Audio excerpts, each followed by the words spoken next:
TIFT universiteti butunlay o'zgacha. Ta'lim sifati qanday bo'lar ekan? Shubham bor edi to'g'risi. O'qitish uslubi esa umuman boshqacha. Assalomu alaykum. Mening ismim G'aniyev Faxriddin. TIFT universitet talabasiman. Va hozir sizlarga TIFT universitet va umuman O'zbekistondagi xususiy universitet haqidagi fikrlarimni aytib o'tmoqchiman. Ta'lim sifati qanday bo'lar ekan? O'qituvchilar qanaqa? Sifatli ta'limmi va o'tish metodikasi qanaqaligi juda ham qiziqdim va shubham bor edi to'g'risi. Lekin birinchi semestrdayoq fikrim butunlay o'zgardi.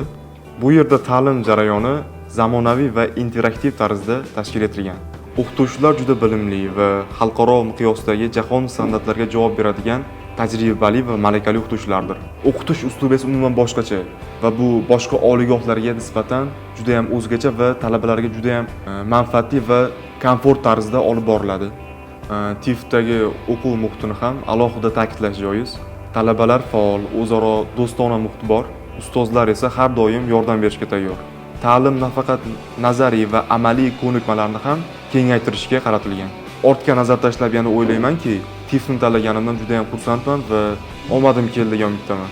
O'zimga ishonch ortdi, rejalari katta bo'lgan yoshlar bilan birga o'syapman.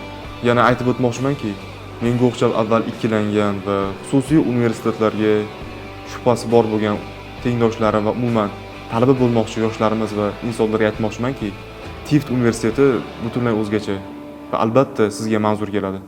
Va fursatdan foydalanib shuni aytmoqchimanki, TIFT universiteti o'qituvchilari, rahbariyati va har bir xodimlari ham biz uchun vaqtini ajratib, to'laqonli bizga sifatli ta'lim va qo'ldan kelgan albatta bilim va tajribalarni ulashmoqda. Va albatta ustozlarni keyingi o'quv yili semestrgacha sog'inib qolaman.